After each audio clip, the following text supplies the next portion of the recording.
సింహరాశి. ఈ రాశి వారికి ఆదాయం 2, వ్యయం 14. ఇలా ఎక్కువ ఖర్చు ఉన్నప్పుడు ఏం చేయాలి? స్థిరాస్తుల కోసం ఖర్చు పెట్టినట్లయితే తాత్కాలికంగా ఆర్థికంగా కొంత ఇబ్బంది కలిగిన తరువాతి కాలంలో అది పెరిగే అవకాశం ఉంటుంది. అందుకని మనం ఇలా ఖర్చు ఎక్కువ ఉన్నప్పుడు స్థిరాస్తులను పెంపొందించుకోవడానికి ప్రయత్నం చేయాలి. కానీ అలాంటి సమయంలోనే మోసాలు జరిగే అవకాశాలు కూడా ఉంటాయి. ఆ కారణంగా ఆ మోసం జరగకుండా మంచిది వస్తువు రావాలి అంటే కొంత జపబలం పెంచుకోవాలి.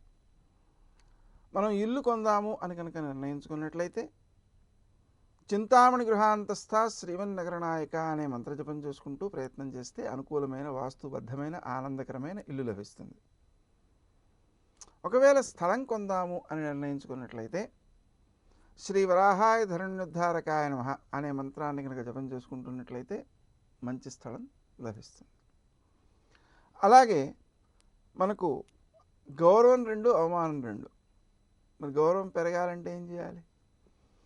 మనకు ఎవరెవరైతే పరిచయం ఉన్నారో వారందరినీ కూడా దైవంలో ప్రవేశపెట్టి, ఇష్టదైవంలో అమ్మవారిలో ప్రవేశపెట్టి, ఎందుకంటే అమ్మవారిలోనే సకల భువనాలు ఉన్నాయి కదా,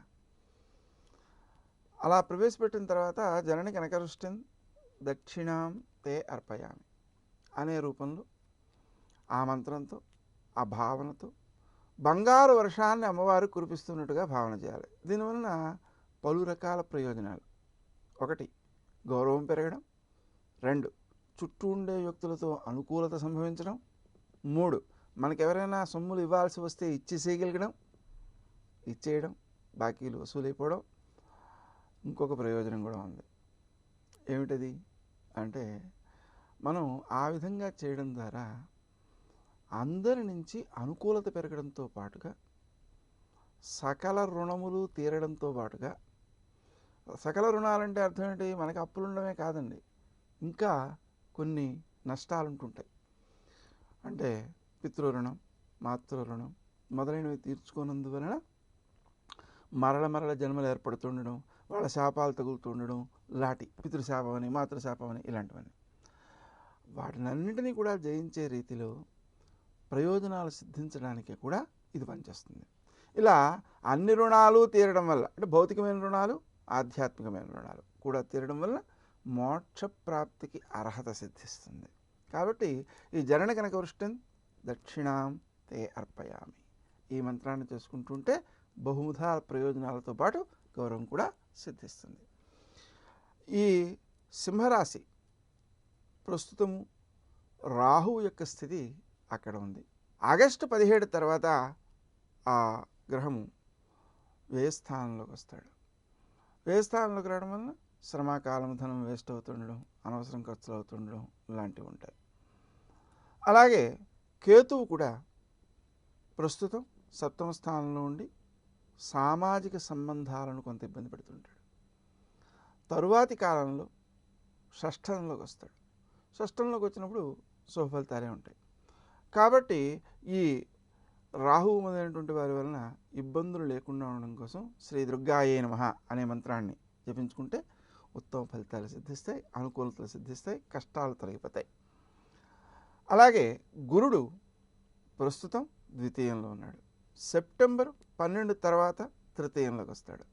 ద్వితీయంలో ఉన్నంతసేపు కుటుంబ సౌఖ్యం బాగుంటుంది, ఆర్థిక పరిస్థితులు బాగుంటాయి, రావాల్సిన సొమ్ము చేతికి అందుతుంటుంది, మనం మాట్లాడితే ఎదుటి వాళ్ళకి చాలా గౌరవప్రదంగా ఉంటుంటుంది. ఆ కారణంగా మనం చెప్పిన పని తొందరగా నెరవేరుతూ ఉంటుంది. ఇలా పలు రకాల ప్రయోజనాలు ఉన్నాయి. తర్వాత 3వ స్థానంలోకి వచ్చిన తర్వాత మాత్రం గురుడంతా ఉత్తమ ఫలితాలను ఇవ్వలేడు.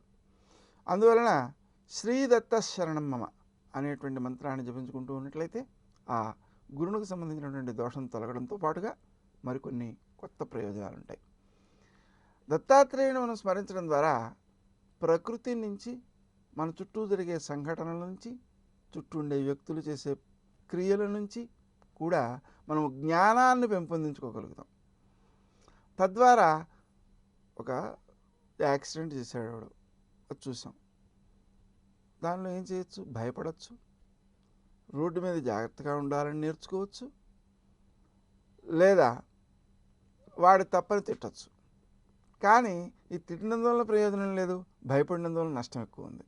కానీ జాగ్రత్తగా ఉండాలి అనేటువంటి విషయాన్ని నేర్చుకున్నందువల్ల మనం ప్రయోజనాన్ని పొందుతాం. అలాగా మన చుట్టూ జరిగే ఘటనల నుంచి అన్నిటి నుంచి కూడా జ్ఞానాన్ని పెంపొందించుకుంటూ మన అనుభవాత్మక జ్ఞానాన్ని వృద్ధి చేసుకోవడానికి శ్రీదత్త శరణమమ అనేటువంటి మంత్రం చాలా బాగా ఉపకరిస్తుంది. ఇక శనిని చూసినట్లయితే జూన్ 20 వరకు పంచమంలో ఉంటున్నాడు, పర్వాలేదు. కానీ అక్కడ కూడా పిల్లలకు కొంత జాప్యం లేదా బద్ధకం లేదా అనారోగ్య భావన ఇట్లాంటివి వృద్ధి చెందే అవకాశం ఉంది. ఆ దోషాలను అధిగమించడం కోసం క్రీమ్ అచ్యుతానంద గోవింద అనే మంత్రం ఒకటి, అలాగే పిల్లలు చదవడం కోసం, అలాగే పరీక్ష బాగా రాయడం కోసం రోజు 1 గంట సేపు శ్రీ హయగ్రీవాయ నమః అనే మంత్రాన్ని జపించడం, అలాగే వాళ్ళు పరీక్ష రాసే 3 గంటలు కూడా మనం ఈ శ్రీ హయగ్రీవాయ నమః అనే మంత్రాన్ని కొనసాగించడం, దాని ద్వారా పిల్లలు అభివృద్ధిలోకి వస్తారు. మరలా అక్టోబర్ 26కి అక్కడికి వెళ్ళిపోతాడు. కానీ జూను 20 నుంచి అక్టోబర్ 26 వరకు అర్ధాష్టమ స్థానంలో ఉంటాడు, అంటే 4వ స్థానంలో. దానివల్ల ఏమవుతుంది, వృత్తి స్థానంలో ఇతను దృష్టి పడడం వల్ల కొంత వ్యతిరేకతలు కలుగుతాయి. ఆ వ్యతిరేకతలు నివారించుకోవడం కోసం శ్రీ రాజమాతంగే నమః అనే మంత్రాన్ని జపించడం చాలా మంచిది. అదేవిధంగా చతుర్థ స్థానంలో శని ఉన్నందువలన ఆహారాన్ని సమయానికి తీసుకోలేకపోవడం, తీసుకున్న ఆహారం వంట పట్టకపోవడం, అనారోగ్య భావన, పనుల్లో ఆలస్యాలు, వాహనాలకు సంబంధించి కొన్ని ఇబ్బందులు కలిగే అవకాశాలు ఉన్నాయి. వాహనాలకు సంబంధించిన ఇబ్బందులు కలగకుండా ఉండడం కోసం ప్రయాణ సమయంలో గౌతమ అనే నామాన్ని జపించుకోవడం, సమయానికి ఆహారం తీసుకోవడం, క్రీమ్ అచ్యుతానంద గోవింద అనే మంత్రాన్ని ఆరోగ్య నిమిత్తమై స్మరిస్తూ ఉండడం ఉత్తమ ఫలితాలను ఇచ్చే అవకాశాలు ఉంటాయి.